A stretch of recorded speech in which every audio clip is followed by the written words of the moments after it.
Welcome to episode 7 of Christ Revealed, the history, the evidence, the inspiration. We're really moving to that crescendo in episode 9. Wow, what a journey it's been. This is a 9-part docuseries. We are getting into episode 7 now, but before we jump in, I just want to remind you and encourage you that you should own Christ Revealed. There are multiple packages. Find the right one for you. There are bonuses that I think are very meaningful that you'll want to take a look at. So take a look at what we have to offer, see what's right for you. We certainly appreciate you investing in us and supporting this mission and getting this out into the world. Without any further delay, let's jump into episode 7 of Christ Revealed.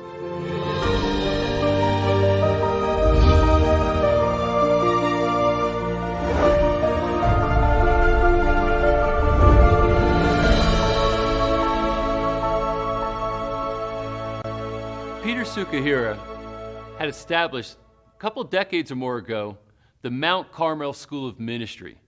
He left the United States quite some years ago with a vision, and he landed on Mount Carmel. And I have to tell you, standing on top of Mount Carmel and looking out into the vistas and seeing what you can see, it's an inspiring place. And Peter and his story is even more inspiring in the way that he brings it to life. His conviction, his faith, his experiences, these are things that we all can benefit from. So enjoy this interview. Peter, thank you so much for taking some time today. Can you tell us a little bit about your background? Well, Patrick, I'm a Japanese-American Israeli. I have a Japanese-looking face, an American-sounding voice, and an Israeli passport. Wow. And my wife and I came here as immigrants 30 years ago. In fact, 30 years ago this year. Wow. And we're both American-born. She's from a Jewish-American family. I'm from a Japanese-American family. We came to the Lord out of the hippie counterculture of the 1960s and the 1970s. We met in Boston, university there. But as soon as God got a hold of us, he began to speak to us about his plans for our life. And he told us we should get married and we would go into ministry and that we'd end up in Israel. And back then, neither of us had ever been here. We didn't know that much more about Israel than what we'd read, but we knew 40 years ago that we would end up here. Wow. And so we prepared for the ministry in the U.S., ministered there and in Japan for a while. But in 1987, God opened the doors for us to come to this land. And it was an experience like we had never experienced before, and nothing that we could have really even adequately prepared for. You know, to come as immigrants, it's the big reset button. You really start your life all over again. And we went through the culture shock and the language shock, and but we knew that we would land here in this city, the city of Haifa, and that we would be planted on this mountain, which is Mount Carmel. And of course, it's biblically, it's the mountain of Elijah the prophet, and where he confronted the false prophets of Baal, rebuilt the altar of the Lord, prayed the prayer of faith, and God answered with fire that changed the nation of Israel back in the days of Elijah, changed the whole nation for more than a generation. So we have felt for a long time that that was our mandate to once again bring the sacrifice that pleases God, rebuild his altar, pray the prayer of faith, and that God would answer by the fire of his presence to turn the hearts of the people of modern Israel, Jews and Arabs, back to the living God. Well, you've landed at a beautiful spot here. We're outside on top of Mount Carmel. As a matter of fact, you just said just over my shoulder over here is the very top of Mount Carmel, right? It's the highest point of Mount Carmel. And there's a lot of significance, as you alluded to, biblically in this area. So did you seek this out when you first came here, or how did you end up here? Yes, we knew that this was the place that God had selected for us. And but when we got here, it was really an experience of discovery. Well, first of all, Mount Carmel is not a mountain in the traditional sense. It's really a ridge, and about 20-some miles long. The western edge sticks out into the Mediterranean, and the southeastern end overlooks the Valley of Armageddon. So it's a ridge maybe 500 some meters above sea level at its highest point, and this is the highest point. Yeah. We're right in the middle of it, right here where our worship center and our ministry center are located. Behind me is our worship center, the worship center of the Carmel congregation, built here on Mount Carmel, and it's the first building built in modern times by an indigenous Israeli Messianic congregation for the purpose of worshiping Jesus in his own land, among his own people, in his own language. This is the first building built for that purpose in modern times. So what was it like coming to this country and bringing a Christian message here? And what has evolved over time? Have you seen any changes since you've been here? Well, first of all, when we arrived here, it was a lot different than it is today. I would say 30 years ago, there were less than 200 believers in our entire city. Wow. This is the third largest city of Israel, about 200,000 or 300,000 people. Less than 200 believers. That meant that within a year, we basically knew the names of just about everybody. And there were two small fellowships that were already in operation. Now, we wouldn't call them Christians because they were mostly Jews. And so we called them Messianic Jews. They prefer to maintain their identity as Jewish people, although they fully believe that Jesus is the Jewish Messiah, the King of Kings, and the Lord of Lords. They're disciples of Jesus, but they identify with the original apostles before Christianity even became a movement. Right. And so that was, first of all, that was a discovery that we had to make, that believers here call themselves Messianic believers. They call their communities congregations and not churches. And there's a new expression of faith in Jesus, biblical faith in Jesus, but it's arising from the people of Israel, the same people that Jesus knew, but many years ago. So he's being worshipped in his own land, in his own language, by his own people for the first time in 2,000 years. Wow. And so even though the numbers were small, we realized from day one this was remarkable. This wasn't something that could have been taught us in Bible school. It wasn't something that they had textbooks about in seminary. Right. We had to come and actually meet these people ourselves and learn how they were solving problems, what it meant for Israeli Jews and Christian Arabs alongside of them, in many cases, to worship Jesus in his own land and in his own language for the first time again. So it was a great discovery process. Wow, and this is what I'm curious about, if you can remember when you first got here, because it's been some decades now. Yeah. But Israel and the land of the Bible, if you will, lived abstractly in your mind when you were training, right? Right. What was the difference between understanding it from your classroom training and reading versus putting your feet on the ground here and being here? Was there a different experience relative to that for you? That's a really good question, Patrick. It was like really coming to ground. And it was a process of having those abstractions stripped away. Yeah. And realizing when it says Nazareth, it means Nazareth. Right. When it says Mount Carmel, you don't have to translate that into, this Carmel, that Carmel, our city, this continent, our nation. Okay, it meant here. Right. So it was that process of really entering a more substantial biblical reality, and also realizing that there were tremendous challenges and spiritual enemies that had to be overcome in order to bring the faith that was originally released by these people to the world, to bring it back to them 2,000 years later. Right. And so it really was a period of spiritual and cultural shock that we went through as new immigrants 30 years ago. What was the most shocking thing? Well, first of all, it was the language. Yes. I studied Japanese, I spoke English, and now Hebrew has no relationship to either of those languages. It was completely starting afresh. And then to learn that it's a reborn language. People didn't speak it as an everyday language for over 1,000 years. Right. And it was basically recreated for the purpose of use in the modern nation.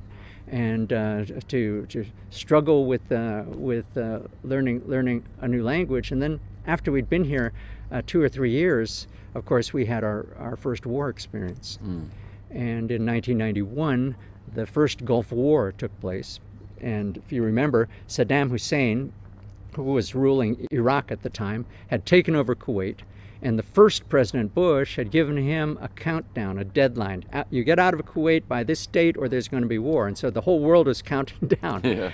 And what Saddam Hussein said in the Arabic press, which was, of course, immediately translated into the Israeli press, was that if any Western power attacks me, I will immediately attack Israel. I mean, that it may not sound logical, but in this part of the world, that's how it works, okay? I'll immediately attack Israel. And he was boasting that he would burn half of Israel with weapons of mass destruction. So in the countdown to the war, we were following our government's instructions to get gas masks. We had 2 small children at the time. We had to seal a room in our apartment, and they gave instructions how to put tape and on the windows and seal the doors. Our son was too small to have a gas mask issued to him, so what they issued him was a small plastic pup tent that you had to thrust the little baby inside, zip it up, and then you could kind of feed him a bottle with the gloves, you know, that they had. Oh, wow. And the fear was that Saddam Hussein would carry out his promise and attack Israel with nerve gas. It's a very strange characterization to hear the words, our first war. Yeah. You know, and I can remember watching the news back in the States, you know, with the first Gulf War and the countdown and everything, but boy, you know, being here and coming from, you know, a place like the United States to this hotbed, right, which biblically over time, I mean, it's just always been that way, right? And here you are, you know, having to, you know, get tents for your little child and have a whole preparation done, and it became a new way of life. So I guess that's culture shock, huh? Well, everybody who becomes a citizen of Israel has to have a first war, it seems. Yeah. And this was ours. And as new immigrants who we were just barely being able to understand the television and the radio, when to go in the room, when to come out of the room, when to put on the gas mask or not. It was a dislocating and frightening experience. But we also saw the hand of God miraculously protect the nation. I think what was said after that, 39 big Scud missiles fell in this country, 9 of them in our city of Haifa. And these were not the little rockets that are shot by Hamas in the south or Hezbollah from Lebanon. Those rockets, they fire by the dozens from the back of trucks. Right. And they're dangerous because they're anti-personnel terror weapons. They're loaded with ball bearings, and if you're in the open, they can seriously wound you or even kill you. But these Scud missiles they had like 500 pounds of explosives in them. They would take out entire buildings. But I think it was about 100 days of war, only one person was actually killed as a direct result of those missiles, which is a miracle. Yeah. In fact, there are some people who say that during that first Gulf War, the death rate in Israel actually went down. Fewer people than normal actually died, and if that's true, it's because Israelis didn't drive as much. Interesting. They only launched the missiles at night, and so you knew when it was like 4 or 5 in the afternoon here, it was already 6 or 7 in Iraq, and so people stayed off the roads. Right. You know, what's very interesting is many of the people I've met here since we've been in Israel have this sense of God's protection. Yeah. For the state of Israel. Yeah. And they don't have it just abstractly, but they like to cite specific instances where things that would defy normal logic occur that seem to just protect this place. Absolutely. Not only have we heard those stories, but we've experienced it ourselves. And when we came through that war experience, I think something changed in us. Yeah. After the first Gulf War, we felt like we'd somehow turned some kind of spiritual corner, and that our roots, after 3 years, were finally beginning to go down into the rocky soil of this land, and that we began to feel like we were Israelis. Yeah. And you know, what's interesting is that just in the months after the end of the first Gulf War, in the spring of 1991, God put us together with another couple. They were pioneering a drug and alcohol rehabilitation center in another part of Haifa. A small Bible study had started there. We came alongside of them and began to pray together, and God spoke to us that spring. start a new congregation. And that's how this ministry was born 26 years ago in 1991. Wow. So leading up to all the anxiety before your first war, as you described it, did that have any impact on your faith? Or were you starting to question whether you really did the right thing? Absolutely. Absolutely. So tell me what that was like. You know, being an immigrant was one of the hardest things I ever did. Nothing can prepare you for that. You really start your life again. And in our case, we didn't really have family here. We didn't have friends. We didn't have connections. We didn't know the language. We didn't understand the culture. We didn't know how to get things done in the society, in our neighborhood. Within a year or two, our children were speaking more Hebrew than we were. Yeah. After a while, you know, the years pass and you're begging your children to read the electricity bill to you, you know, and you can't help them with their homework. Right. And if something happens in the school, you can't walk in and help them sort it out. Right. There's this huge feeling of helplessness, and people look at you and wonder, how long are you going to stick around here, you know, because they've seen so many people come and get discouraged and go. You know, there wasn't that sense of commitment and permanence in the relationships, and so it was really difficult. And now I realize that's the experience of all refugees and all immigrants. Right. And I have a great compassion for people who are forced to leave their homes and start afresh somewhere else. In fact, years later, we were privileged to be able to start a shelter here for refugees and reach out to strangers who have walked across the borders of Israel. And so so we've been able to share out of compassion what we learned in those early days of difficulty as new immigrants here. What is that like when you see, I mean, there's obviously a lot of tragedy going on, not that far from where we're sitting right now. A lot of displaced people who are victims of, you know, horrible circumstances, and they literally, as you said, walk across the border. So what's it like to take them in and to try to give them some sense of hope in their life? Well, what we've learned is that this nation, Israel, it really, biblically and prophetically, it's the center of the world. I mean, this is where the worlds are in collision. Yeah. And our entire region is in a massive and historical era of change. All the old colonial borders are being erased, different people groups. It's really what Jesus said in Matthew chapter 24. He said, nation will rise against nation, kingdom against kingdom. There'll be wars and famines in various places. These are the beginning of birth pangs. We feel those birth pangs. We have a contraction, a crisis, and then a period of calm. But we know we're just getting ready for another contraction, another crisis is coming. And so all around us in Africa and the Middle East, people are being forced from their homes by the hundreds of thousands, and in the case of Syria, by the millions.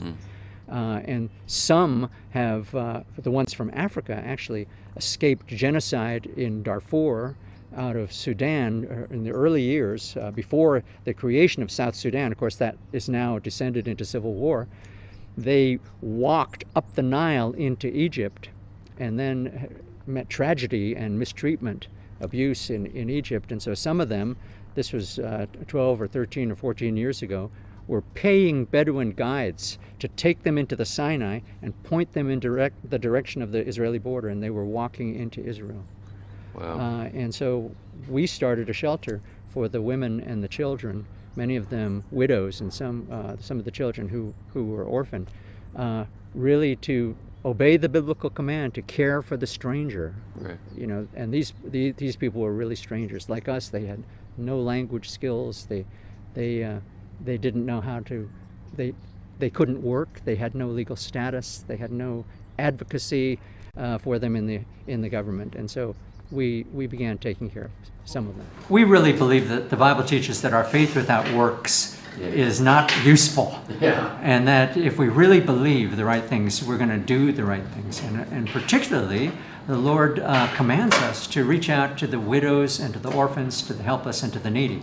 So this is part of our ministry expression of our faith, and that is to reach out to the stranger, to the refugee, to those women who are seeking asylum.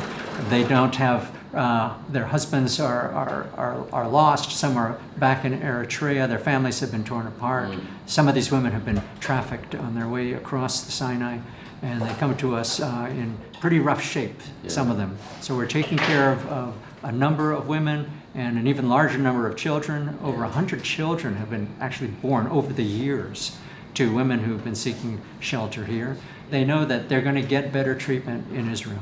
Wow. And so we try to be a part of that, God's compassion. And here we have this activity called Africa's Heart, where they make handbags, and it's really to give them an activity, so that they can do something that's useful, give them a sense of purpose and dignity, and sell these bags, and all the profits, all the proceeds, of course, go directly to the women.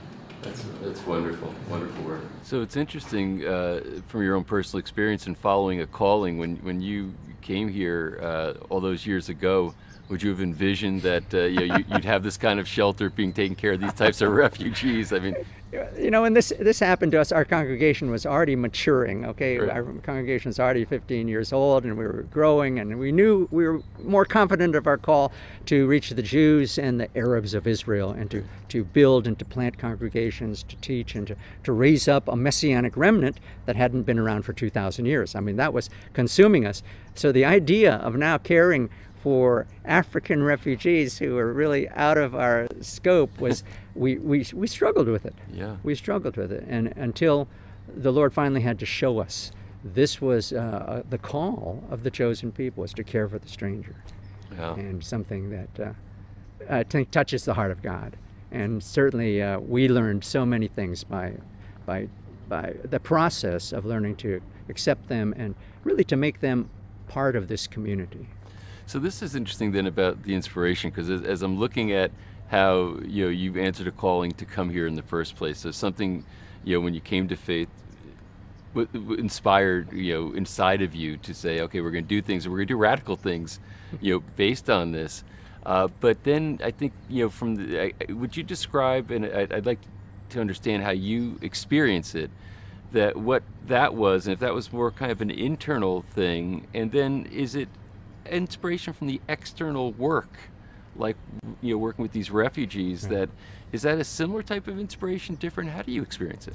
It's both biblical and experiential. Mm-hmm. I think what originally lit the fuse of our passion to come to Israel and to become a part of this nation was the biblical understanding that it was the people of Israel who gave us this one book that tells us about God. Yeah. And it's written by Israeli Jews, and it was preserved by Israeli Jews, and then the apostles and Jesus himself were Israeli Jews. And now there is an Israel, again, a nation alive from the dead after nearly 2,000 years. I guess we thought as new believers, why wouldn't you go, right? why wouldn't you go if you had the chance? And so when we came, I mean, Israel was less than 40 years old as a modern nation. Yeah. And we saw an opportunity, and we really felt God was drawing us into this, to become a part of this nation and participate in not only building up the nation, but reestablishing a messianic witness, like there was back in the days of the book of Acts, and actually before the days of the book of Acts. Right. Okay, when it was Jesus and his disciples walking and serving and ministering right in this part of the country. So that was an amazing excitement. And then when we got here, in spite of the difficulties, as we began to meet those and overcome those challenges, what we realized is this nation is so rich not only in history and archaeology, but it's almost as if spiritually it's a place where God has hidden secrets. Mm-hmm. Knowing that we would come, right, 2,000 years later, right, and rediscover these things. Even just the geography. If you love the Bible, mm-hmm, the geography tells you about the Bible. Yes. They went from here to here, and now we know how long it took them. Okay, for example, that Cana, where Jesus performed his first miracle, in a car, it's less than 5 minutes drive from Nazareth. So right. So how long did it take them to walk? Well, probably about half an hour. So that means they knew everybody there, right? And maybe that explains why Mary, Jesus' mother, has so much authority there. It's probably relatives of Jesus, and she's been asked to kind of MC the wedding. So these things become more obvious from just knowing how the land is laid out, and why they mention this city and that city, and why they walked from here to there, and And when he's in Lebanon meeting with the Syrophoenician woman, they didn't get there by accident. You don't get there by accident, Right. Not on foot. Right. You walk several days. So Right. he was there on purpose. And Yeah. Caesarea Philippi is the same thing up near the Lebanese border. So much we began to learn, and then of course when you go to Jerusalem, it's just layer upon layer of secrets, and the archaeologists, of course, are digging down historically, but biblically things are being revealed, and I think really it's a sign that we've entered the final chapter, really the end times, and God is preparing ourselves and Christians everywhere for the last part of this great story.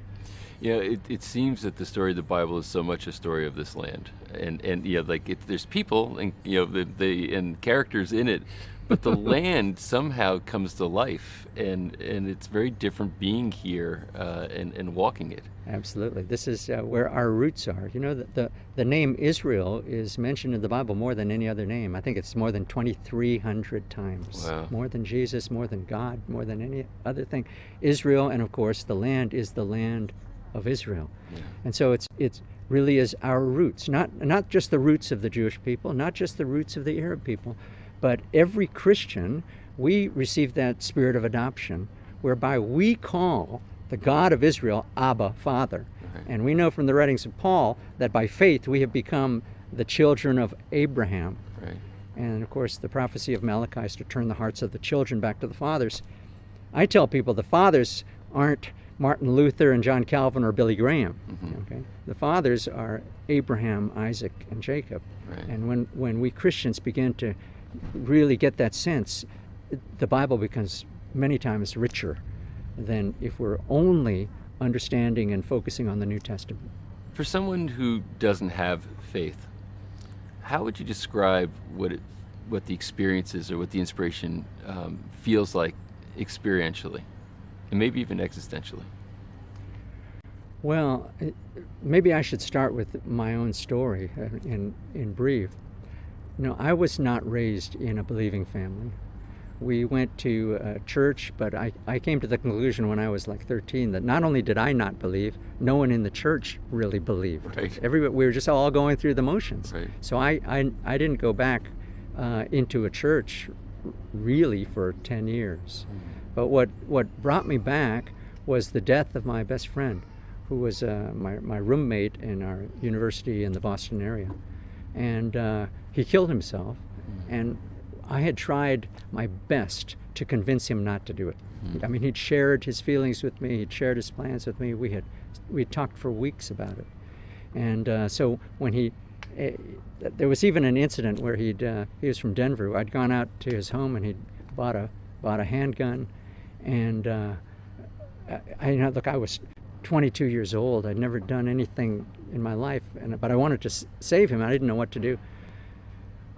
One afternoon, we were out in the fields out towards Kansas, all alone, and I took the gun from him, and these crazy thoughts were racing through my mind. I thought, well, what should I do? I have to do something. Maybe I should shoot myself. If I shot myself, maybe I could save him.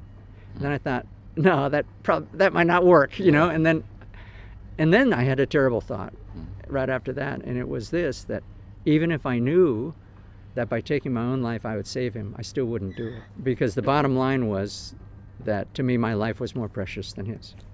So later, when I met real born again people, they challenged me. They said, well, Jesus died for you. And a year earlier I would have said, why? Did I ask him to do that? What a waste, But after I'd had that experience with my friend and lost my friend, I suddenly, I wanted to know. I said, wait a minute, are you telling me that this Jesus, he thinks my life is more important than his? He's the kind of person that he would make a decision that he would give up his life just so that I could live? And they went, yeah. Exactly. But they didn't know what I'd been through, and so that's why I said to them, well, tell me more about him. And that really started this search and this biblically and coming to faith and realizing that it's not just a biblical story, but it's he's alive by his Spirit. That's the testimony of these men who wrote the Bible. Right. That he's not dead. He rose from the grave, and his Spirit is alive. Now, as a 20-some-year-old young person and as a teenager, I had drug experiences. I'd been on hallucinogens and other drugs, and I'd had spiritual experiences. I knew there was a spirit world, but I'd never met the Spirit of God. And these first Christians in the United States, they told me, God is a spirit, and you need to worship him in spirit and in truth. I said, how do you do that? They said, pray. I said, what's prayer? They said, talk to God. I said, that's it. No book. No, I don't recite something. I don't have to sign anything. I don't have to join anything. They said, no, it's just you and God. You talk to him, and when you really mean it, he's going to send his Spirit will come to you. So I said, okay, so what's this Spirit like? I mean, I'd had very spooky, dark spiritual experiences up until then. They said the Spirit of God is just like Jesus. And I said, well, I know something about Jesus. He's a good man. He didn't advocate violence. Okay, I could meet that Spirit. So I would just walk out into the desert. This was in New Mexico. I'd walk out into the desert and talk to God. And maybe it felt strange, but about the third or fourth day, I really felt there was a presence there. And there was something from the very start. I connected this. This is the God of Israel. This is the God of the Jewish people. And so when a personal relationship was established and I'd gone through the basics of repentance and forgiveness and what is the Bible and who is God and what is he like and how to approach him, there was just this fire was lit. I've got to find out about Israel. Because somehow Israel, to me, was from the start was the evidence. Right. You know, if this story is more than a good story, okay, if this story is more than just religion, then the evidence will be in Israel. So I knew from the start we'd at least have to come. I didn't know in the very beginning that we would end up living our lives here. Wow. So, you made a distinction which is interesting that I'd love to hear your thoughts on, because you said, you're experiencing some form of spirituality, as you were experimenting with, hallucinogens, what have you. But that's different than what it means to have your faith now and what that experience is. Can you make the distinction? Well, the distinction is what spirit you end up in contact with. Mm-hmm. And, I was doing all kinds of things and looking for spiritual reality in peyote and mescaline and the, Native American religions, and I was having experiences. I knew there was stuff out there, but for me personally, most of it was frightening, and dark, and even demonic. I mean, even then, without knowing the Bible, I knew that some of it was just demonic, was evil. Yes. And so I was getting to the point where I didn't want to have those experiences anymore. And that was when I met the Christians. They said, well, you need to meet the Spirit of God. And that's why I asked them, so what is your God's Spirit like? Yeah. Okay, because I'm not sure if I want to meet just any spirit. And I think that's the differentiation. I mean, God is alive, but there are other gods. Right. The world is ask the Hindus. They know there's millions of gods. My ancestors from Japan. Okay, there's a God for every neighborhood. There's a God in every shrine. Okay, there's lots of gods out there, and native people in just about every culture on the planet know that's true. Right. But this book tells about this God, and it's more than just a spiritual experience. It was when that spiritual experience came into focus and aligned with facts. Yeah. Facts, history, land, people. It just kind of got a lock on me, and I realized I had to pursue this and find out more, and that's one of the things that led us here. What's interesting is that, and I think that's a big part of the point, this isn't just some kind of a whimsical mystical experience, Right. with the spirit.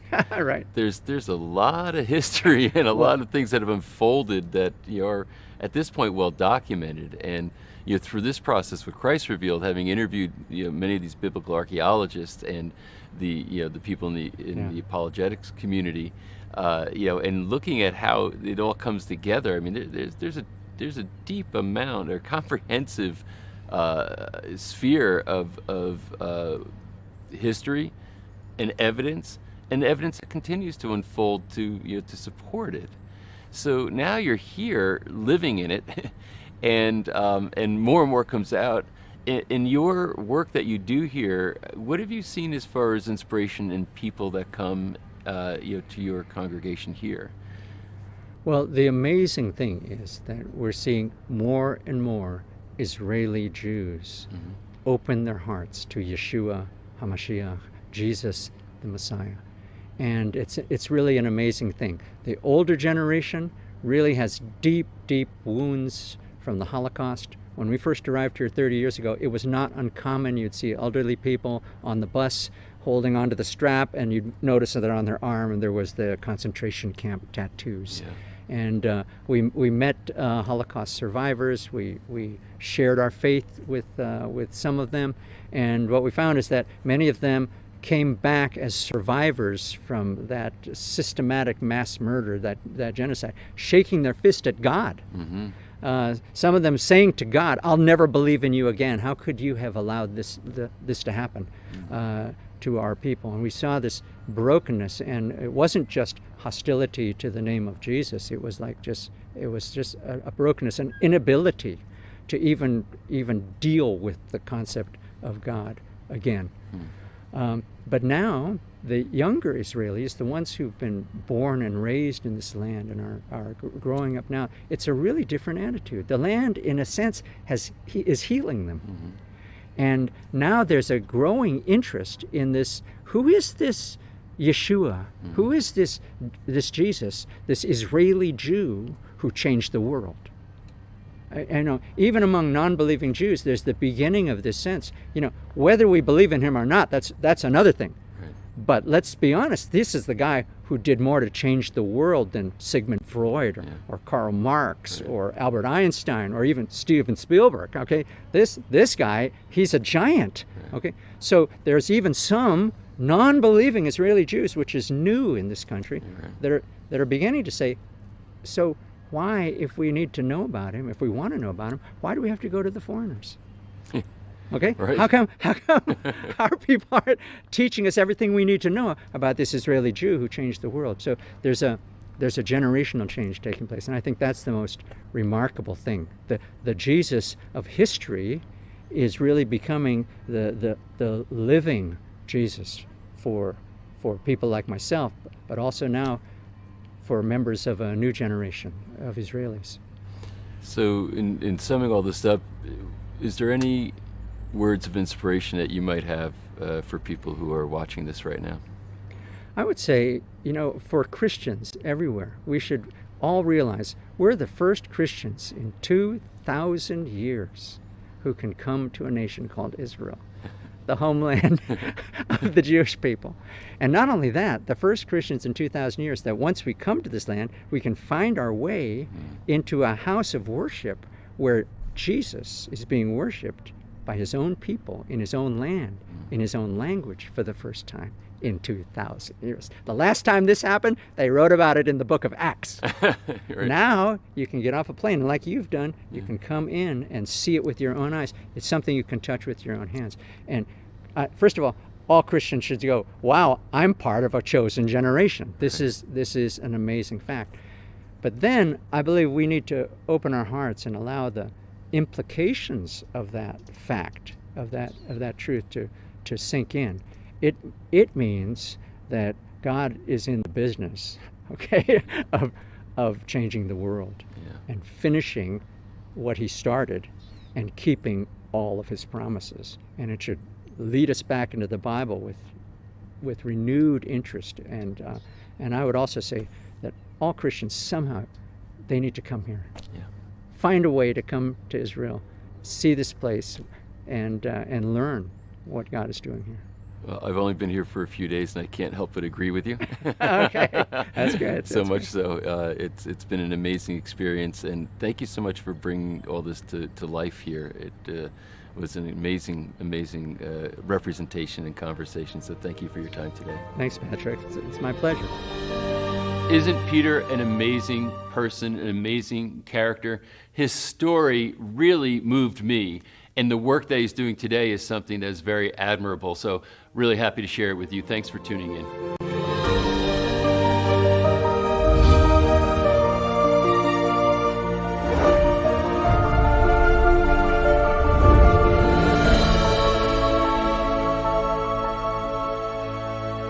Now we are at part 3 of my 3-part interview with Greg Koukl.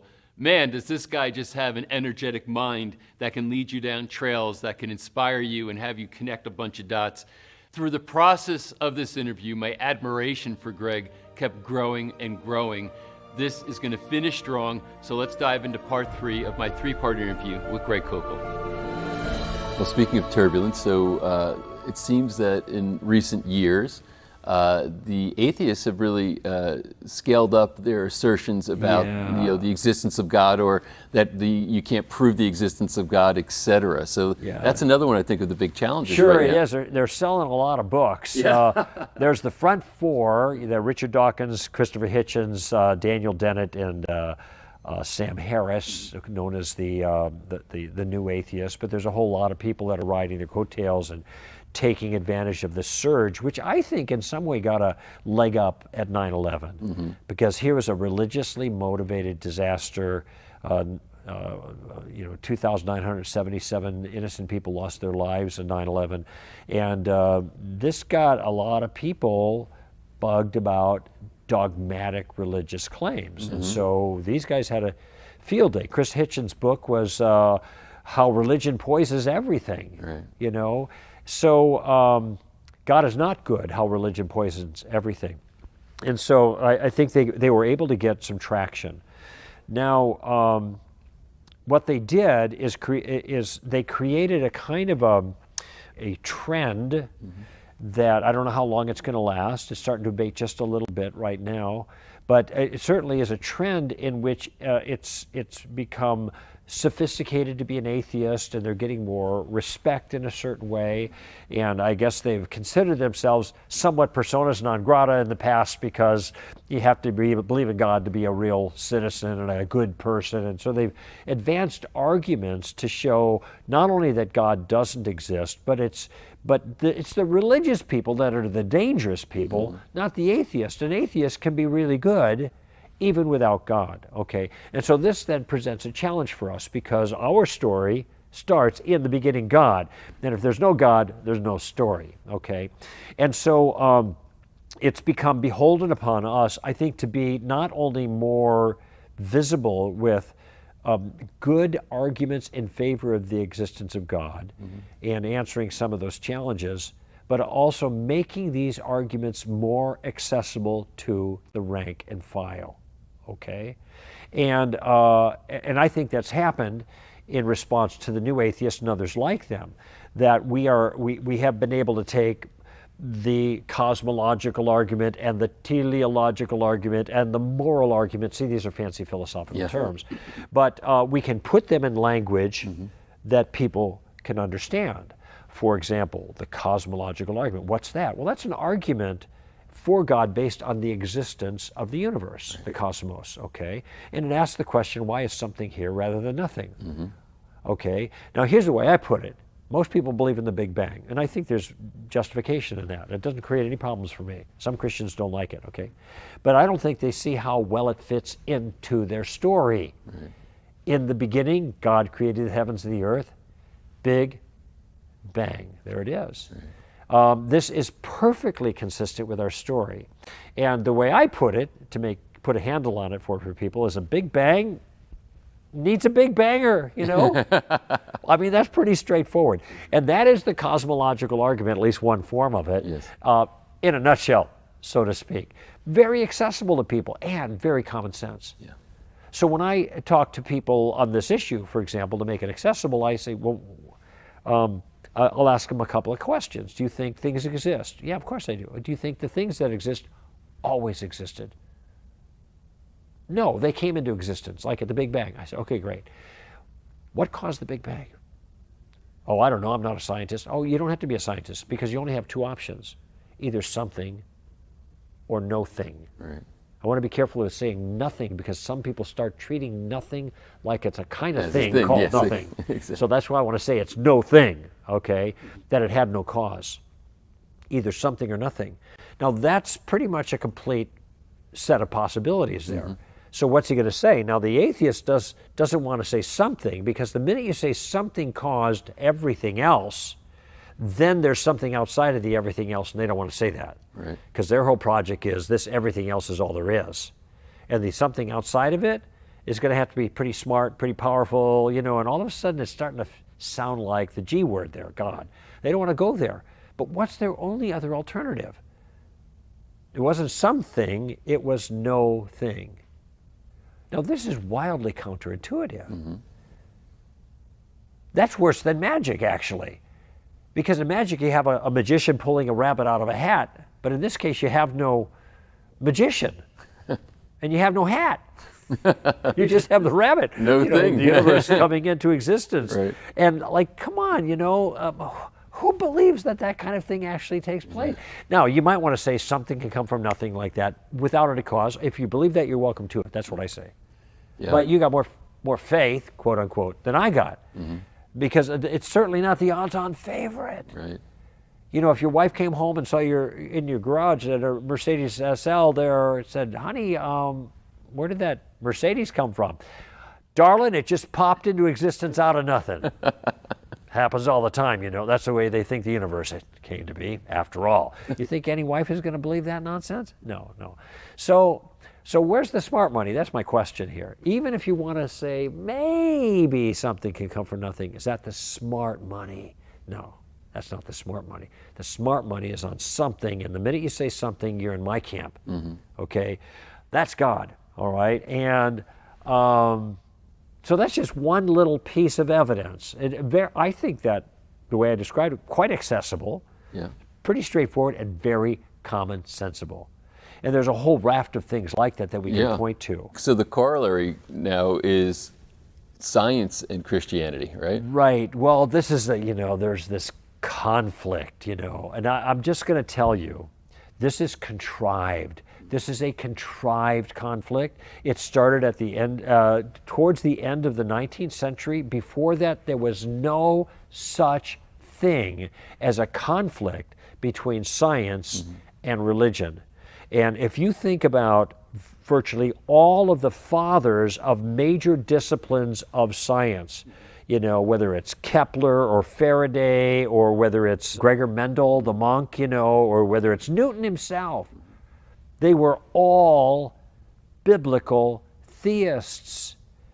And rather than religion being a science stopper, which the atheists say nowadays, it was a science starter. Science started in the fertile soil of a Christian worldview. These people convinced that an intelligent God made an intelligible world that followed certain patterns that we could discover to use for ourselves and learn something about the Creator. Okay, so it wasn't until the late 19th century that Enlightenment sensibilities started to inveigh against the existence of God and used science to do it, okay? So there's nothing about the methodologies of science that preclude God's involvement in specialized circumstances when the evidence seems appropriate, like the origin of the universe or the origin of life. These are two singularities, so to speak, that are examples of the kind of thing that science, let me put it this way, naturalistic, mechanistic explanations are not going to do. Right. It just, it's just not going to, you're not going to get something from nothing using scientific principles. It doesn't work that way. Okay, science works with the natural world. It doesn't explain how the natural world came to be.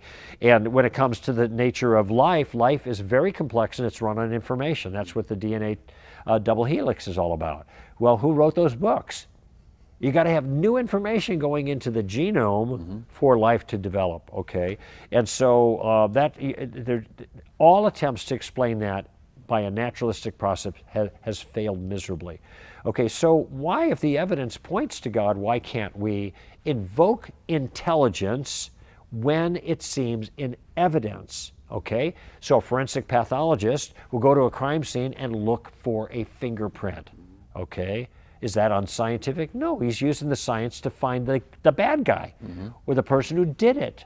Okay, well, that's what we're doing, using science to find the person who did it, the big thing, the universe. Why is now that disqualified? We're talking about God, okay? And that seems to be a false move. And there's a reason for this happening, though. And the reason that it happens, the reason that science that points to a designer is not science but religion, is because there's another religion in play. And that religion is called materialism. Now, maybe saying it's a religion is a little self-serving, but because there's no God in materialism, that's the competition. Materialism is just a view of the world that says the only thing that exists are material things in motion, okay? But that's the competing religion, okay? And so what has happened is a scientific methodology which is perfectly fine and adequate to its own task. And many Christians have used in the past, like I mentioned. Now it has been hijacked by a different religion called materialism, which says that whatever way you use your methodology is fine as long as it doesn't violate the principles of materialism, okay? As long as your methodology doesn't indicate something that exists that is immaterial, like God or souls or something, or even consciousness. I'd say consciousness is I know. See, this is the craziest thing, because Daniel Dennett, one of the new atheists, now he's saying, and you could go to YouTube and look it up, Daniel Dennett, consciousness is an illusion, and there you're going to get the YouTube. He's sitting in his easy chair out on the patio talking all about it, right? Which is crazy. Yeah, the materialists would look at consciousness as just an epiphenomenon of the brain, basically. They might say that, yeah. But this isn't what Daniel's saying, saying because it's an not even epiphenomena, which would be like a spin-off result of the brain, kind of, would still be something. Right. But there are problems with that view that you just described, and so Daniel Dennett is going to say, well, believe it or not, consciousness is just an illusion. Really? Now, why has he got to say it? Because he doesn't fit in his materialistic box. Right. But pardon me, but it's a foolish thing to say. Yes. And the reason is because you can ask yourself, what is an illusion? Well, an illusion is when your consciousness is being appeared to in a distorted or false way. I was going to say you're conscious of something. You have to be conscious in order to have an illusion. So what's having the illusion? Another illusion. I mean, you can see how this is just infinite regress. Well, they end up saying things that are just, again, wildly counterintuitive and foolish, because there's no way out for them. Right. Okay? But see, this is what's going on in this so-called battle between science and, now they're going to say, faith. Science and faith. See, it's just another way of marginalizing our view. Oh, that's just that faith stuff. That's not the knowledge stuff. We got that in science. There's this faith stuff that you just conjure up, you know. So about 10 years ago, no, it was about 20 years ago now. Time flies. But there was an article written in the New York Review of Books by Richard Lewontin, Lewontin. Richard Lewontin was a Harvard geneticist at the very top of the pecking order of these things, you know, in the scientific community. And he wrote a piece that he dedicated to Carl Sagan, who had just died. It was about Sagan. It was called Billions and Billions of Demons, is the title of the article. It's easy to look up, though. That's why I'm giving you some information here so people viewing here can just check it out. Right. Because what I'm about to tell you is going to stun people, okay? In that article, there's a long quote where Lewontin actually describes the true battle between science and religion. And he admits it's contrived. That is, it's not the methodologies of science that require us to come to conclusions that are materialistic, but it's rather our imposed philosophy of materialism, our a priori commitment to materialism is the way he puts it. Right. That means before the evidence is in, that force us to accept what he calls just so stories, or concepts that are beyond common sense or contrary to common sense. because of this commitment. And then his famous line, why? Why rig the game this way? And he says, because we cannot allow a divine foot in the door. Quote, unquote. There it is. Richard Lewontin, one of the brightest minds in the business, is admitting to the world that the game is rigged. And he's not the only one who's done that. There have been many more, but his is the most famous example because it's so bold and unapologetic. And he does it before the world. The New York Review of Books. So this is what's going on. There is a conflict, but it has to do with the way science is now arbitrarily defined based on a philosophic commitment that itself is hostile to anything somebody might characterize as religious. You let science just do its thing in terms of its general methodology and follow the facts where they lead, follow the evidence where it leads, without this bias, without this external disqualifying element, well, then I think you're going to come up with entirely different answers. And I think the intelligent design crowd has done a really good job in showing how the evidence we have from the natural world, read science here, points to a God in lots of powerful ways. So this is all on my side here. When it comes to the science and faith kind of so-called battle, that's all contrived. I can go to science and use the evidence of science to bear testimony to the existence of God, which is the same thing that Paul said. We referred to it earlier, that everybody has at their disposal the faculties to know that God actually does exist. And now in the scientific age, we have that material in spades because we're so good at looking at the world. So perfect segue because you're talking about books and certain books that are written. You've written books. I have a few. You have a few books. And you could write about a lot of subjects. Obviously, in this conversation, you cover a lot of ground, many areas of interest, decades of study and precision in thinking. You know, I could see how precise your thinking and words are. What books did you write and why did you choose those particular subjects? Well, I've actually written 7 now, and the ones I think that are most important, I'll just talk about 3 because they really fit a particular paradigm. I don't actually like writing. I write because it's something I'm capable of doing for an important purpose. I'm entrusted with a stewardship. That's the way I look at it. And so I want because I don't particularly enjoy the process, it's a lot of work. I want what I write to be durable, and it will only be durable if it speaks to important things in a way that people can understand and apply. Okay, so the first book that I wrote it with a colleague, Dr. Frank Beckwith, and the book was called Relativism, and the subtitle is Feet Firmly Planted in Midair. And this is where we take on the topic of moral relativism and in its various forms, and why culture has embraced it in different ways and the impact it has, for example, on the question of abortion or on sexual issues and other policy concerns in our culture. And then what objective morality says about the existence of God. So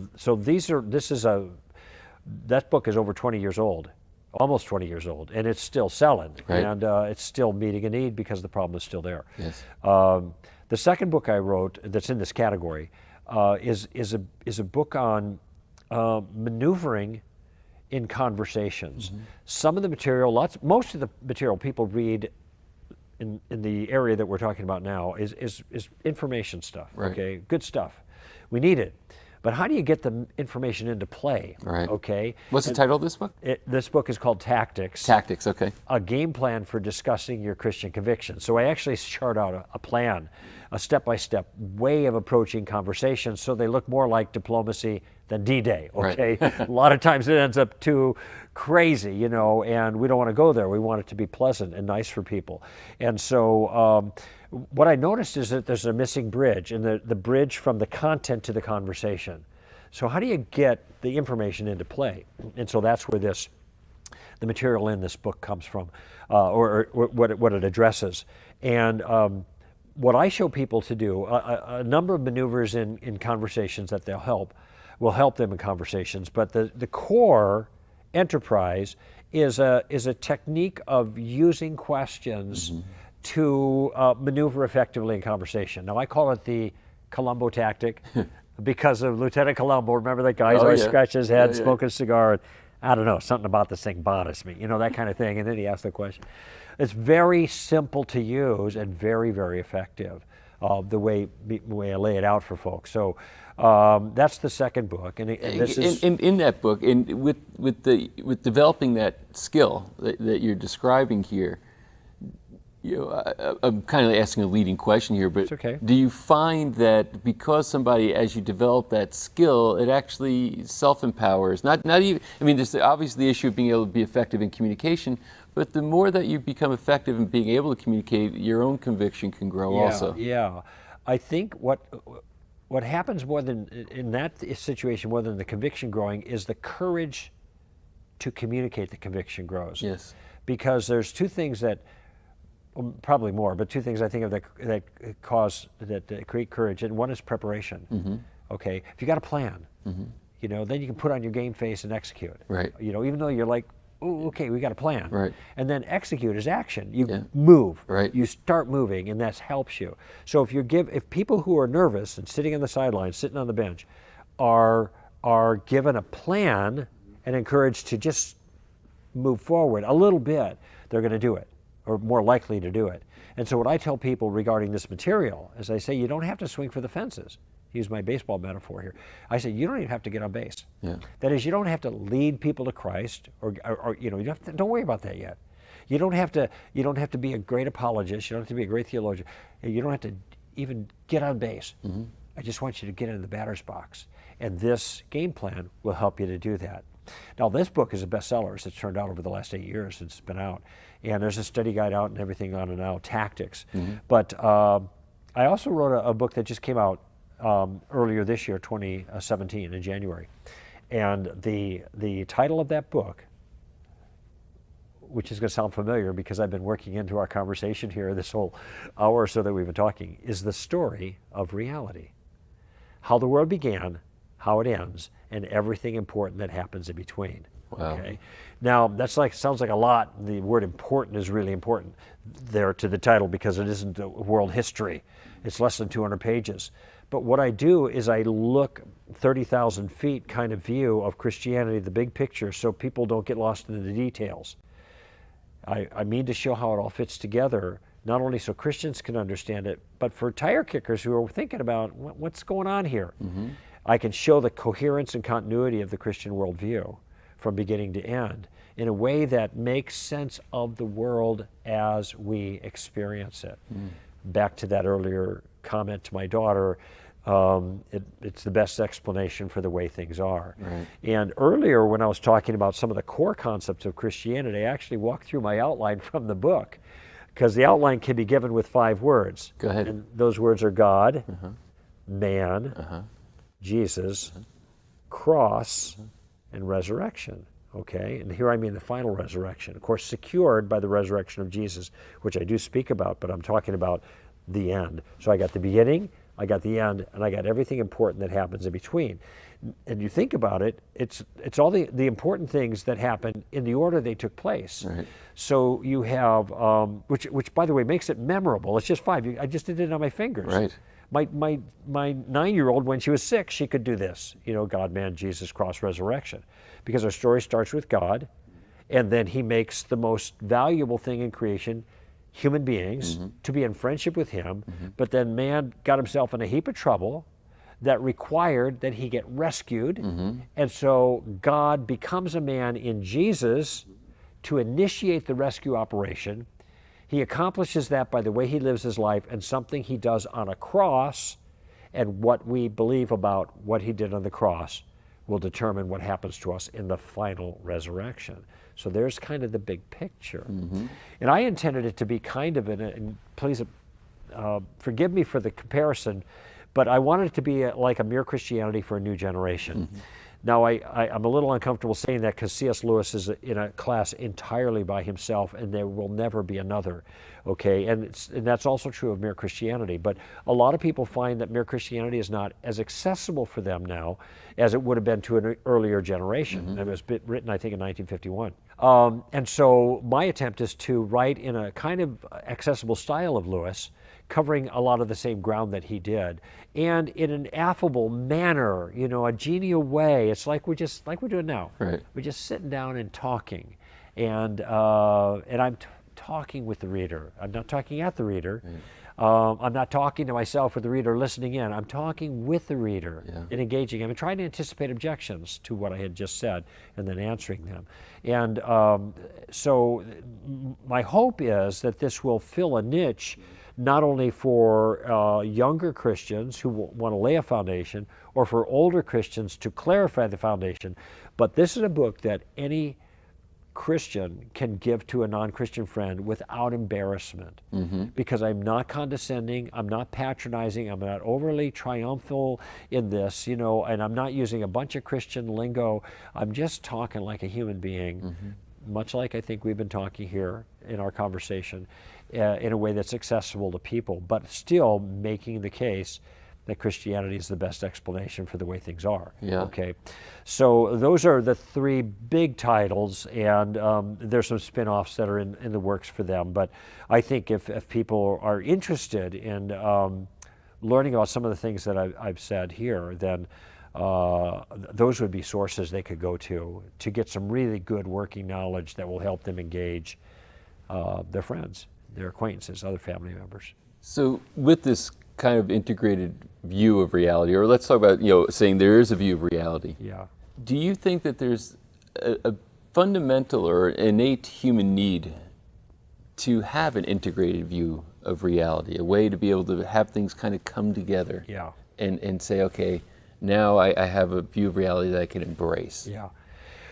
Human beings are truth seekers by nature, okay?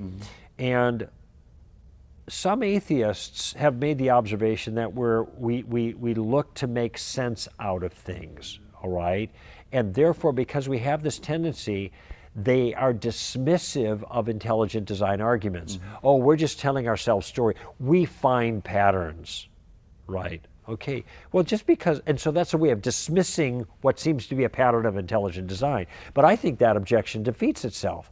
Because maybe we're finding patterns, which strikes me as a design feature itself, okay? That's one thing. But secondly, we're finding patterns that are real patterns. I mean, they seem to think that they found a pattern in Darwinian evolution, and it's not enough for me to say to the Darwinists, oh, we're just pattern-finding creatures and just wave my hand so that evolution goes away. That's not the way to treat that kind of idea. And so I think that we are pattern-finding creatures because there are patterns to be found. And one of the patterns, the most meaningful pattern that we're looking for, is a pattern that makes sense of our own existence. What's it all about? That's a question that is at the heart of every human being, and they ask it at some time in their lives. Now, sometimes people are so distracted by pleasure, people are wealthy enough to distract themselves from the big thing. They can just kind of keep feeding their own senses and keep them distracted. But I think most ordinary people realize that there is meaning to be found, and we're not just wishing on a star when we're looking for it. C.S. Lewis has a famous argument called an argument from desire. And essentially it is, we feel thirsty because there are things that can slake our thirst. If there was nothing to satisfy thirst, there would be no thirst feeling. The same thing with hunger and sexual desire and a host of other things. But he says we also have a desire for something else. We have a desire for justice, for example, and justice is not done in this life, on this earth. Therefore, there must be a place where justice is done. There is meaning. We have, as one of the prophets put it, eternity in our hearts. It's built into us, gives us a hunger for these things. And all of these things suggest that there is a place, in principle at least, where those hungers can be satisfied. They are not satisfied in this world. they must be satisfied in another. It's a huge theme in Lewis's writings, and it's one I develop in the Story of Reality as well, this yearning that we have. So when Lewis says that the door that we've been knocking on all of our lives will finally open, he's referring to this existential yearning and hunger, desire that you just identified for meaning in our life. There is a door that we can go through that will answer all of those questions. But we don't have to wait to the end of life to know that there's a door to go through. We can be on a path towards that door now, and we have clues to that the author of the story has already given us. And those are the clues that we can discover without reading the story. You know, some things are obvious and other things the author has to tell us.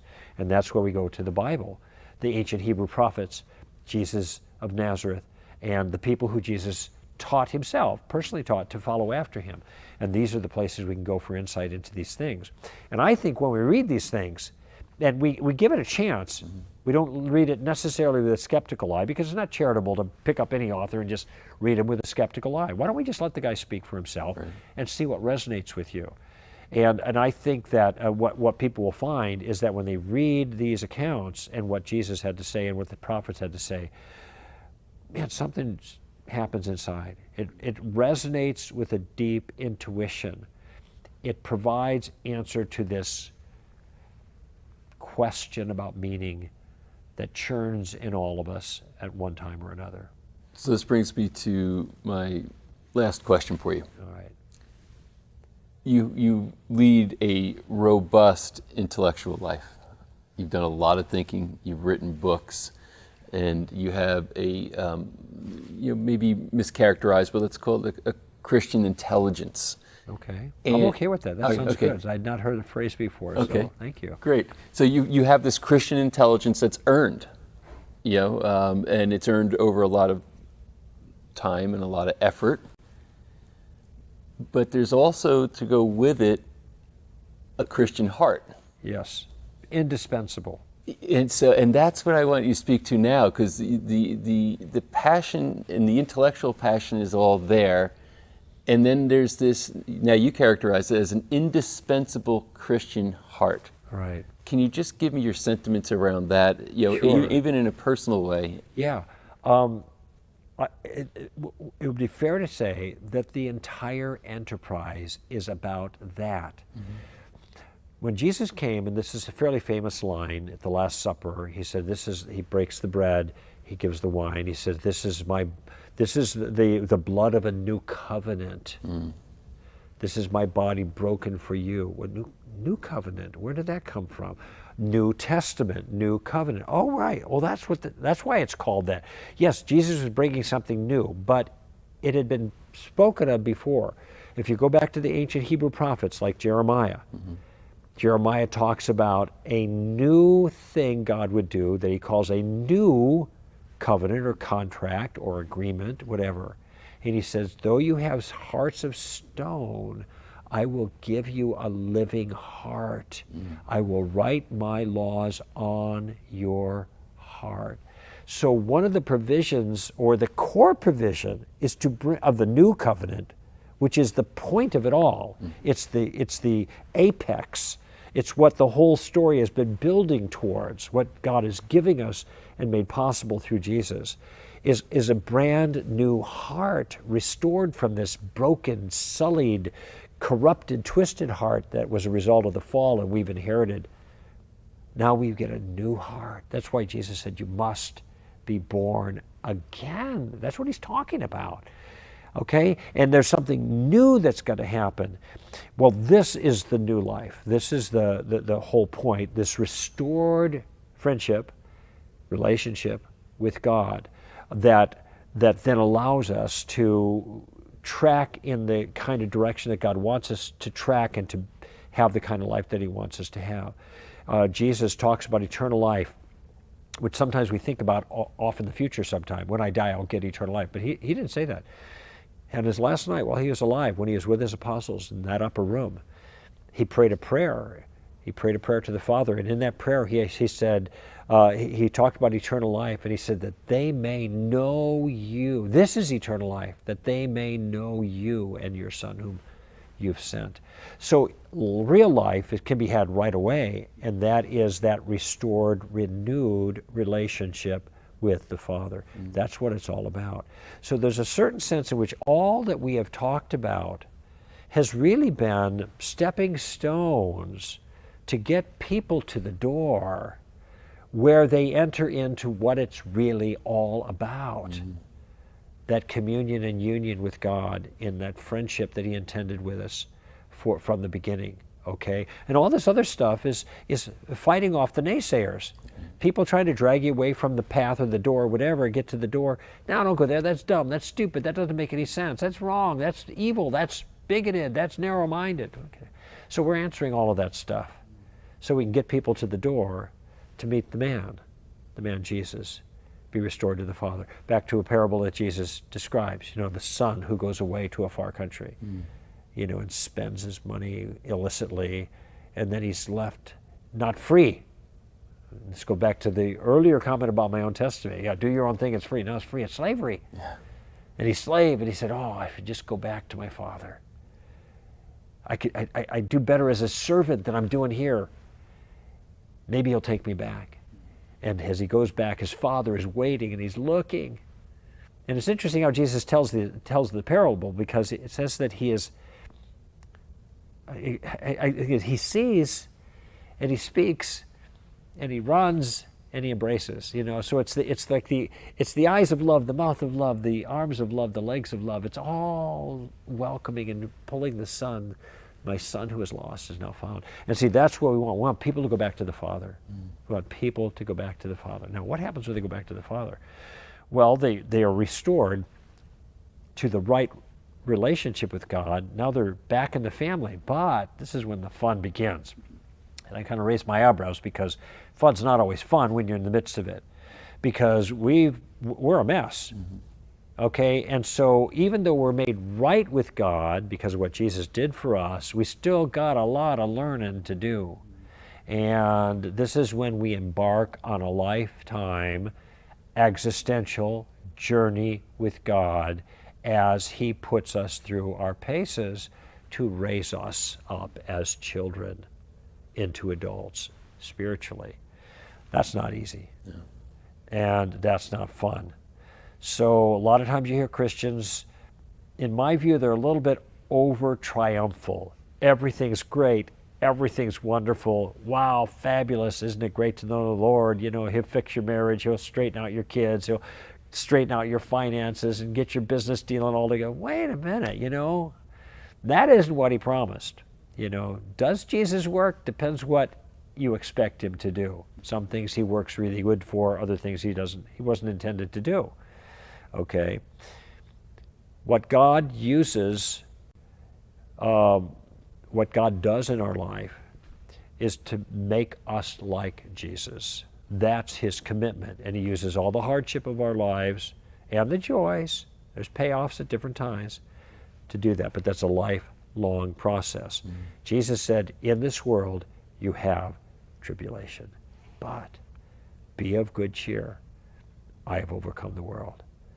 So my life, very personal now, my life has been, I've been a Christian 43 or 44 years almost now, and it's not been easy. It's been a real challenge in a lot of ways. I'm not trying to be maudlin or have people feel sorry for myself, but I do want to be honest with folk. You want to walk with God, that's where you belong.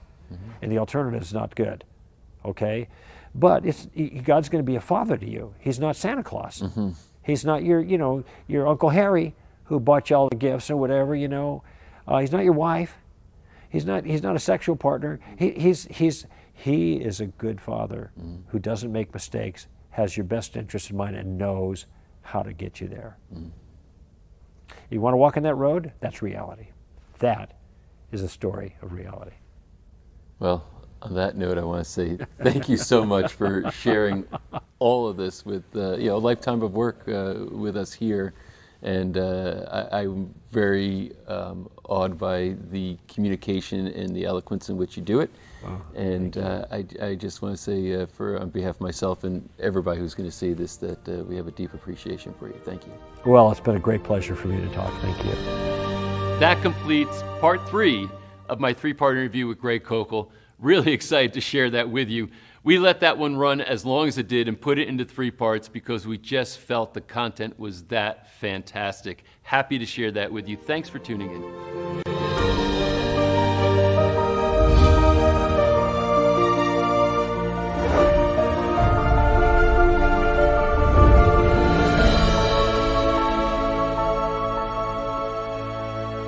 Next up is a really critical interview. As a matter of fact, this is one of the interviews that my wife Lori found to be the most fascinating. It's something that struck her because we talk about the concept of woman in faith. And this is an important subject, especially because we are by the Sea of Galilee in the area of Magdala, where the Magdala stone was found. And this conversation around the history and the importance of women in faith, I think, is something important. We have this conversation with Hermana. I call her Hermana V because I can't really pronounce her last name right.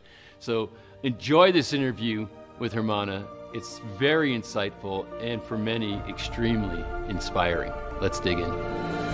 So thanks for taking some time to speak with us today.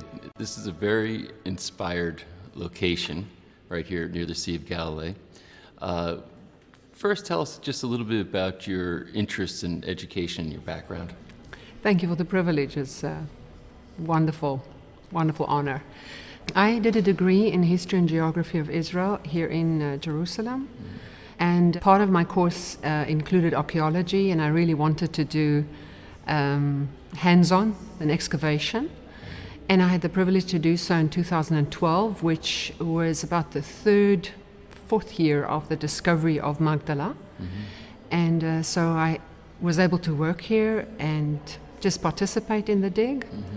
And the synagogue that we discovered here is from the 1st century, 2,000 years old. And that was discovered in about 2009. So there are about 7 synagogues from this period in the country of Israel, but this one's the only one at the Sea of Galilee. Wow. So this is interesting. So talk about how this all unfolded here. How did it become an archaeological site?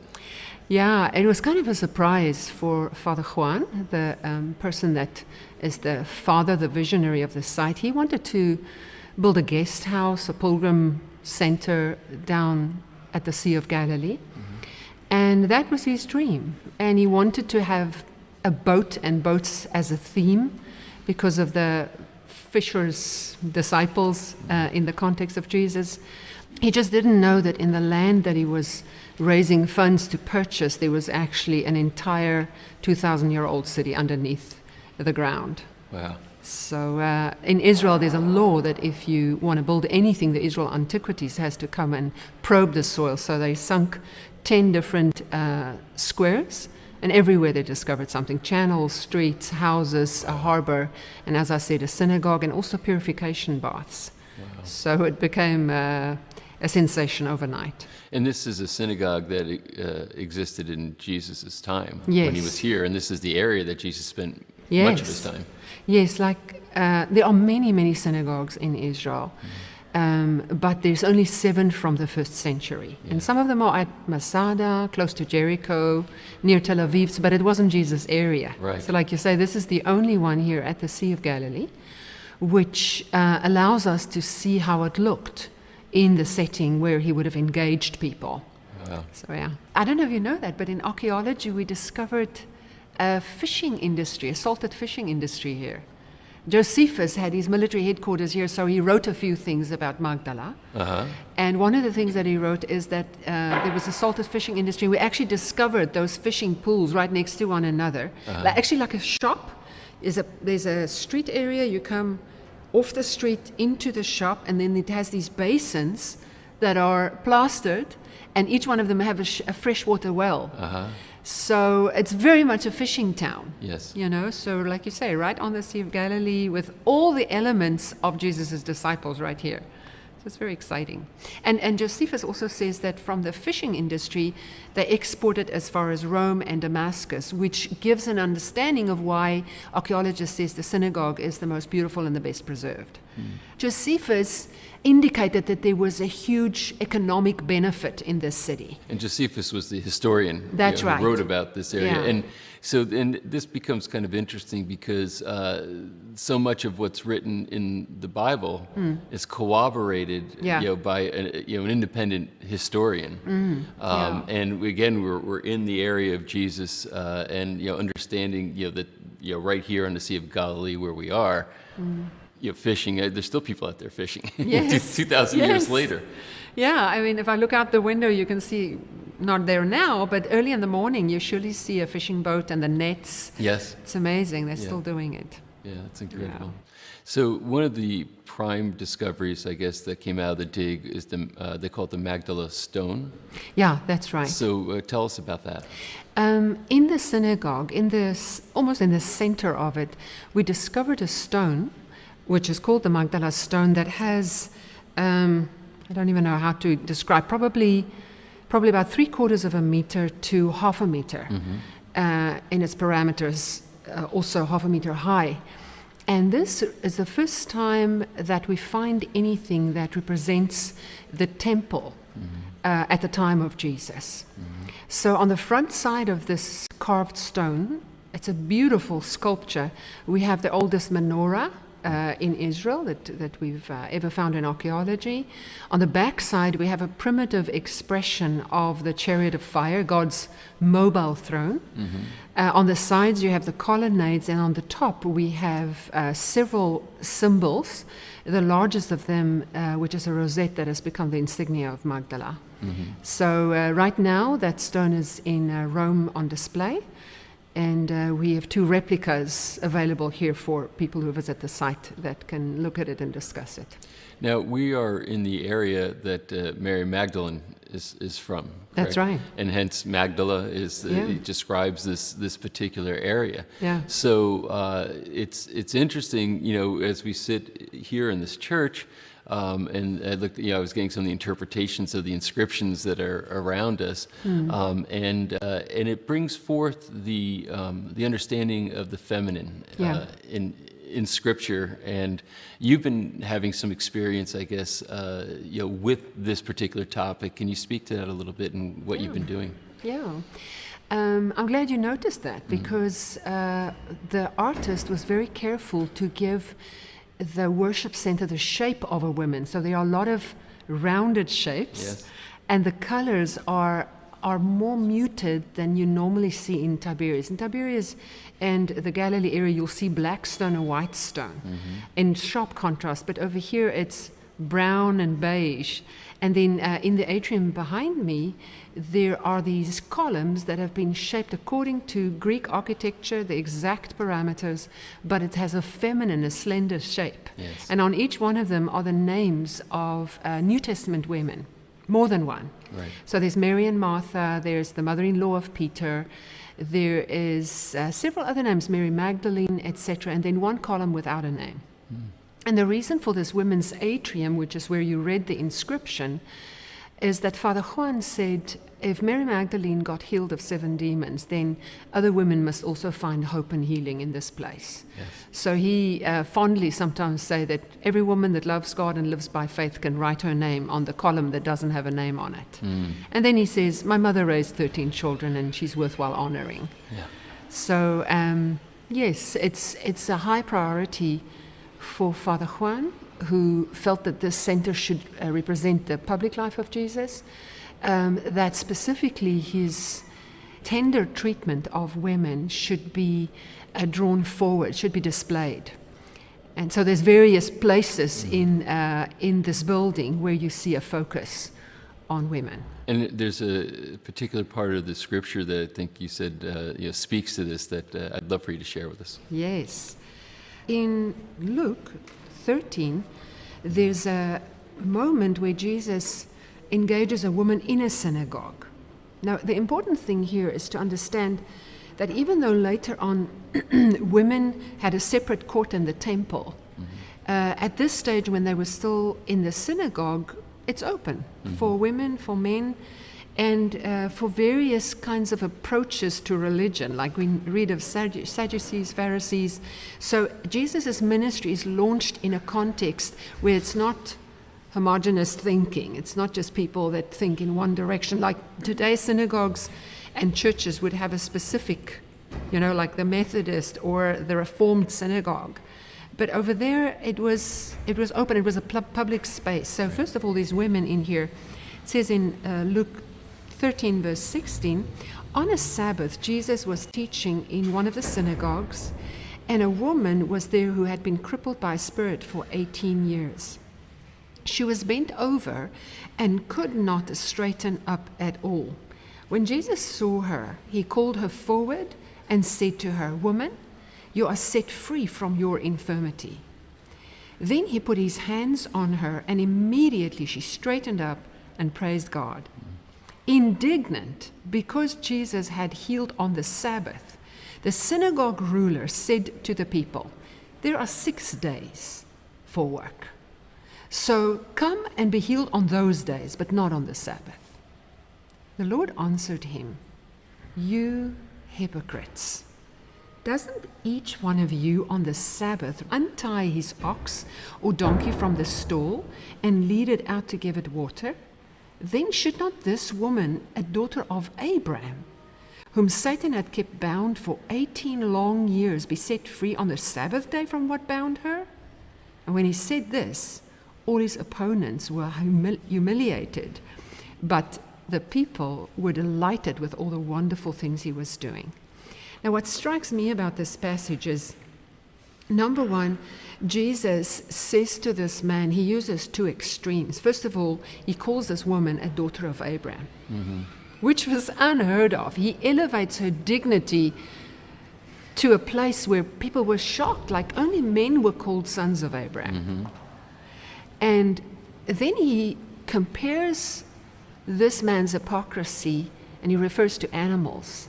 Now, if you see the context, the cultural context in which Jesus engaged women, you will understand that, especially from the Greek background, which influenced Roman thinking, which then had a profound effect upon Judaism, a woman was considered like an animal. In fact, Simonides, which came a little bit later than Homer, that wrote the first creation story of where a woman came about, Simonides said a woman came about by one of 10 animal sources: a donkey, a dog, a weasel, a fox. I think the most positive one is a bee. So when Jesus says to this man, "Your animal," you would have untied him. It's not an unfamiliar idea to them, because they believed that you could use a woman, you could enslave her, you could sell her, you could, in some cases, even you can kill her. So the civilization that had the worst attitude towards women were the Greeks. If you read their wise men and what they said, it is it's really shocking. But Jesus comes, and in that backdrop, he treats women with the greatest respect. And he spends the longest recorded conversation with the woman, the Samaritan woman at the well. So we see that very soon there was a following of women that went after him. And it says in Luke 8, verse 2, that some of these women supported him with their means. Also at the cross, when the men leave, Mary Magdalene remains, and his mother and several of the other women. Yes. So, yeah, there was Jesus had a profound, I almost would dare to say, a revolutionary approach towards women. Yeah. And it seems again, that here, from almost the moment you come in, the Magdala Stone, you come into this church, there's an honoring of the feminine, in this place. Now, you've also been having, I guess, interaction with women, in Israel, and Arab women, etc. Can you speak to that and what the experience has been? I think I just need to say this to create the context for it. It's not that there has been a male dominance and women were subjugated and now the scale is swinging to the opposite. It's not that. Jesus carried the heart of the Father.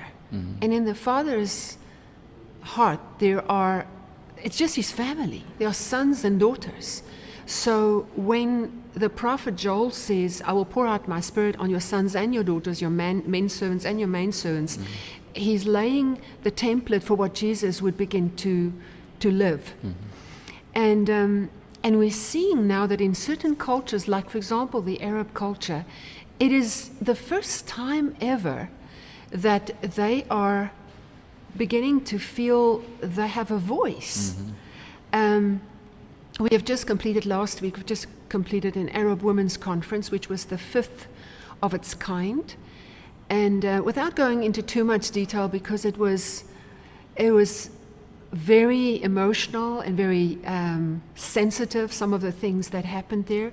But at this conference, we felt that we had to give men an opportunity to, or at least one man, an opportunity to speak on behalf of men. It's normally just women that lead women and teach women how the Holy Spirit flows and give them opportunity to get healed. So we had a gentleman, a fairly elderly gentleman that spoke, and he just apologized. He just said the wrongs done to women are ancient, and some of these cultures, without singling out, some of the pagan religious cultures, they view a woman as less valuable. So when a baby girl is born, they don't celebrate her, but in some cultures they actually try to get rid of her. So in the Arab culture, it's often just a case that in the family she is seen as the person that's supposed to be in the kitchen, be the servant, eat after the men, and then when it comes to church, she definitely does not have a voice. So this gentleman was a pastor. He was just apologizing from his heart and repenting and saying, we realize that the way that we viewed you has done damage to the value that the Father created in you. And we want to say we're sorry for that. And also he spoke about the sexual approach sometimes towards women, in which even though they might not be physically taken advantage of, there's a whole a viewing. He just apologized, and when he did that, there was a very, very overwhelming response. There were many of the women that were brought to tears, and the next day we had to do deep, deep ministry, healing and deliverance, because of the things that rose to the surface when he spoke. So we're seeing beautiful things happening in this land. That's wonderful. There's a lot of significance, just from talking to other people, about this archaeological dig, this stone, etc. Some people have, ascribed great importance to it. Do you see it that way also? Yes, definitely. Often when I guide groups here, I say that the stone is like the diamond in the ring. The setting has filigree and gold and beauty. The whole city that was discovered here is so precious. It's such a treasure that God has given us after 2,000 years. I mean, how do you hide a city of this size for so long? It's really a remarkable discovery. But the stone is something, like the Jewish people would say, mashu, something very special. Why? Well, number one, it is a representation, an artwork that speaks of the temple and that actually portrays a person that was an eyewitness. Like if you look on the Arc of the Triumph in the Titus Arc in Rome, you would see that the menorah there has a stepped structure as its foot. Over here it has a tripod, it has 3 legs, and you must believe that it's a person that was an eyewitness that actually saw it. But for me personally, the backside of the stone, or the Holy of Holies, is the most beautiful and the most valuable. And the reason I see it that way is the Chariot of Fire opens up a whole different theme. We know that the glory of God departed from the threshold of the temple, first from the Holy of Holies, and then in the book of Ezekiel it says eventually it leaves the temple itself, and then it leaves the east gate of the country. But then there's a place in the book of Ezekiel, chapters 30 8 and 39, where it says the glory returns. So what is this glory? What is it about? In the physical representation, it was a chariot that had 4 living creatures with 4 different faces, and it had wheels within wheels, and fire and lightning all over the place. But what it essentially communicates is that when somebody is in trouble, God comes and he rides the clouds very swiftly. Makes me think of Jonathan Helser, who says, "My father can fly faster than I can fall." Yeah. So I think for Israel, per se, it's a beautiful encouragement to just say, God is still on the throne, and when we cry, he is super fast. And, here in Israel, just beyond the Golan border, we have some real dangers. So it's good news to know that he is there and that he responds when we're in trouble. But it's a message of encouragement to everybody. Like the lion face says, when you're in danger, I'll eat up your enemies. And the ox says, I'll be a servant to you and the burden that you bear. And the eagle says, I'll lift you out of your circumstances and give you perspective and let you see what I see. And the man says, I have compassion because I really understand. And these 4 sentries, when we look at them in archaeology, like we found, archaeologists have discovered 10 of these living creatures or cherubim throughout the world. But if I personally stand next to the ones in the British Museum, I don't even reach its knee. So they were always pictures of strength and intelligence and speed. And they were mainly found at the gates of cities and at a king's throne, next to a king's throne. But what they say in this context, as we look at it in our study of the stone, is they just say these are attributes of the Father himself, that he cares, that he hears, and that he is a savior at his essence. In the stone, you refer to it as a representation of the temple. You're talking about the temple in Jerusalem. This was the second temple, I guess. That's right.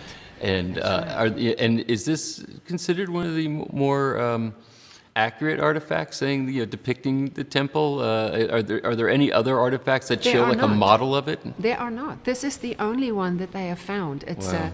It's the only 3D model that they have found. And that's important. It's not just a matter that it was some kind of a flat picture or drawing, but it's literally a 3D model of That's the right. temple at the time that it existed. Yeah. And it doesn't exist anymore. Yeah. And it had a very interesting shape. It kind of slants so that you wonder, is it a footstool? And it had these outcroppings on the corners that you're thinking, okay, was there a wooden lectern put on top of it? Was it a Torah reading stone, or was it just liturgical furniture?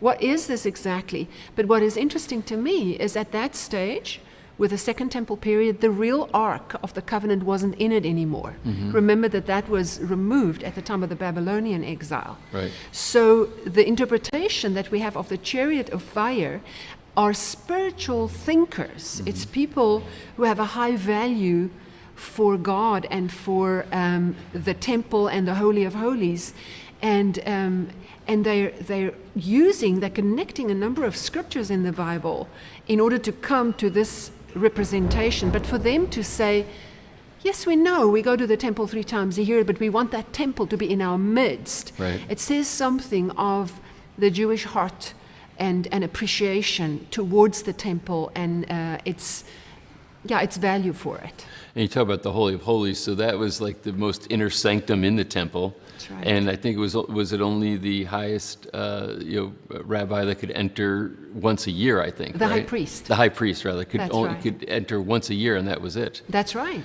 That's right. So and it was sort of this fabled thing, but to say that, wow, there's actually a 3D model of it. Yeah. That comes from then. Did we learn anything that we didn't otherwise know about it? The top surface fascinates me. This big rosette is still a question. Rina Talgram from Hebrew University was the professor tasked with researching this stone, and she's been doing that for the past 5+ years. And what we thought was going to be an archaeological article is now a book. And they're asking, so what is this rosette? Is like a embroidery on the veil. Yeah, sort of looks like a flower. That's Yeah, right. Yeah. A six-petaled flower. Yeah. If I'm allowed to give my opinion, Yes. I think it has a different meaning. In archaeology, I've noticed that this specific symbol is found very much on ossuaries. Mm-hmm. So from that period, you find that when, first of all, I have to say that the approach towards burial and resurrection has changed by the time of Jesus. Mm-hmm. In the time of King David, or even earlier with Abraham, the scripture would say he died and he was gathered to his fathers, which just means his bones were thrown into a common repository, and that's how he was gathered. But by the time of Jesus, there's a distinct belief in resurrection, and by now they put the person not on a flat slab to have his bones decompose and then gather the bones, get the corpse to decompose. They put the person into a cook, which is 1/2 meter high, 1/2 meter wide, and they put the embalmed body into the shaft, and then they close it with a galgal, a stone that fits into it. And then after a year, they take the bones out and they put that in an ossuary. An ossuary was as wide as your skull and as long as your femur. And on most of these ossuaries from the Second Temple period, we find a rosette. So if we look at gravestones and why and how we engrave our tombstones today, you would immediately think, well, why this specific symbol repeats? Right. Here it has 6 petals, the next ossuary it has 8 petals, or 10, or 12, or a myriad of petals. Why always this flower? And then I'm beginning to say, well, maybe it was a symbol of the hope of afterlife. And now suddenly, not on an ossuary, but you find it on this stone that represents the temple.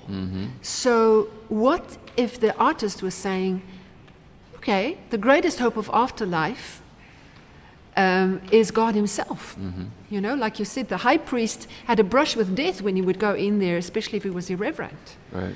So in my opinion, I think that rosette has something to do with the very theme of Magdala, which is the message that Mary Magdalene came away with, which is, he is risen.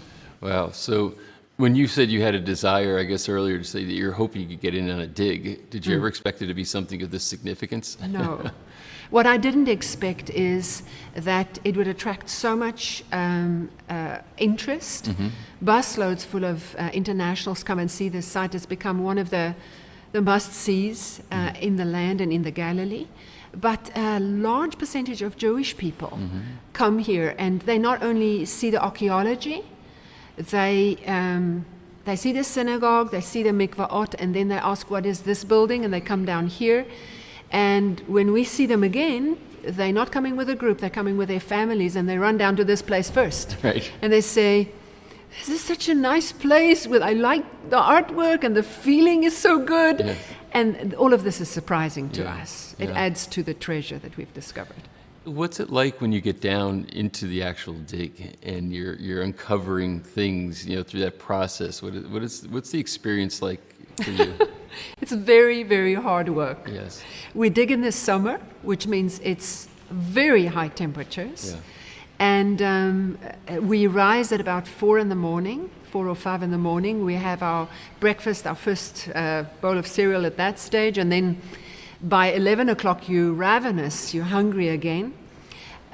So you work really, really hard.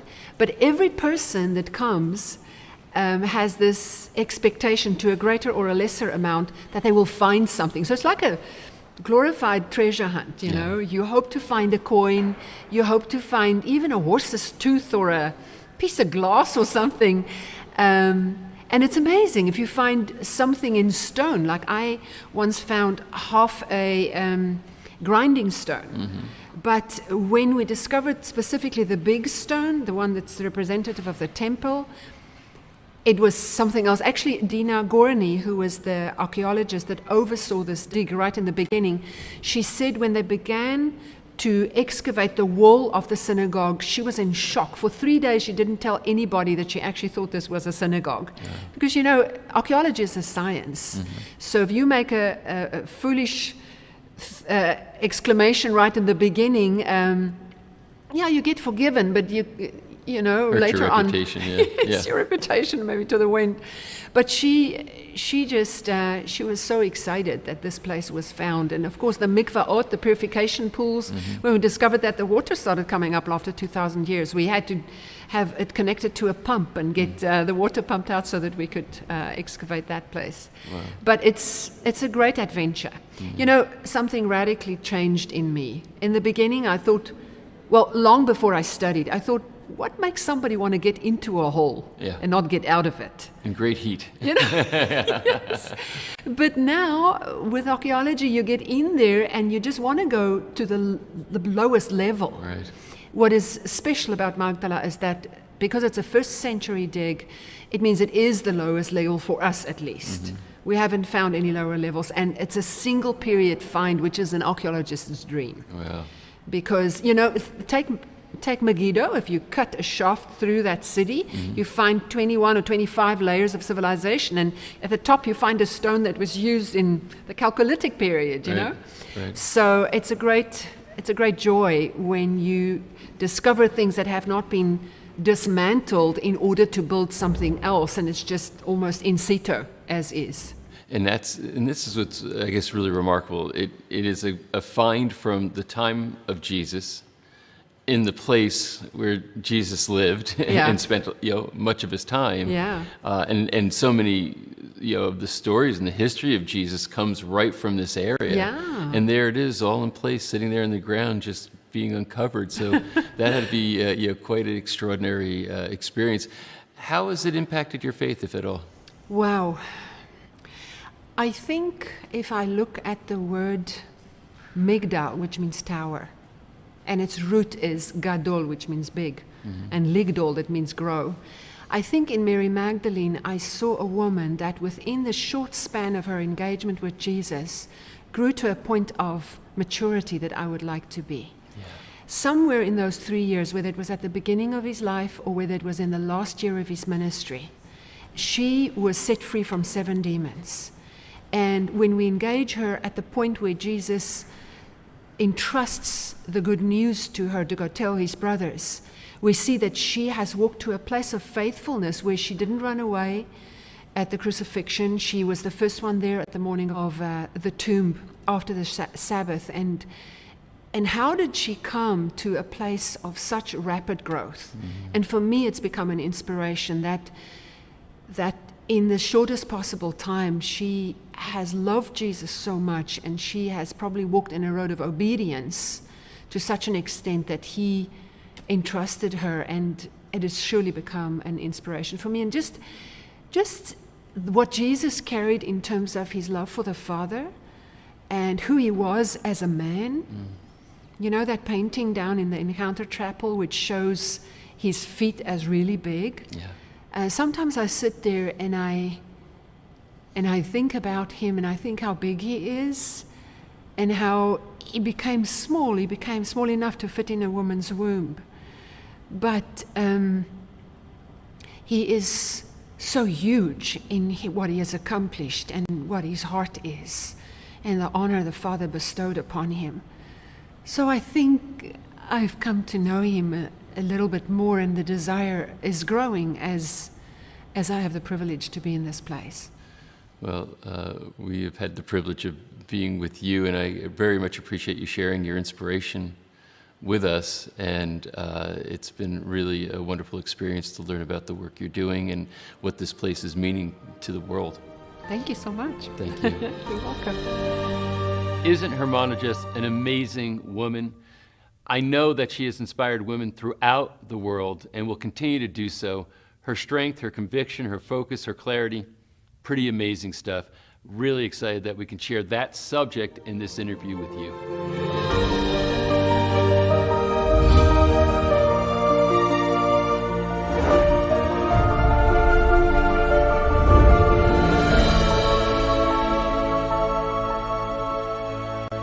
Well, there completes episode 7 of our 9-part docuseries, Christ Revealed. I can't express how wonderful it is to take this journey with you, how excited I am to share this information with you, and how I would love for you to own Christ Revealed, to be able to share it with others. It feels good to share this information. I'd love for you to have that experience also. So check out the packages that we have, take a look at the bonuses, see what's right for you, and I will see you in episode 8.